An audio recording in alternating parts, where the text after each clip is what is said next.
Hi, I'm Michael Polozola with the LSU Ag Center, and today we're going to look back at a peach or plum tree that we pruned back the top out of when we first planted so that we could get good limbs like this coming out. Now the thing with these limbs coming out is they naturally want to come out at a bit higher angle than we want, and we're trying to train this to an open center vase form. So what we're going to have to do is use a limb spacer like this to get the limb to grow out at a little bit wider branch angle for us.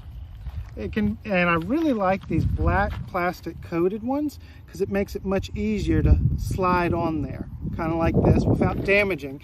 Metal can damage it. And this is holding the branch at a much wider angle.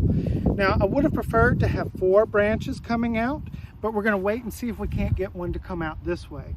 One thing though is these can blow out in wind and weather.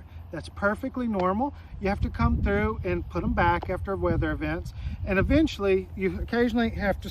This is a smaller one we started out with, and this one I'm using a bigger one. As this gets bigger, I may need to upgrade this to a larger limb spacer so that it doesn't girdle or grow into it, and that it's more effective at holding it downward. Pruning, I pruned off lower limbs here that were not going to be beneficial for what I wanted because it did have a lot more limbs coming out. But ultimately, this is going to help us have a much better open center limb spacers after pruning the top out.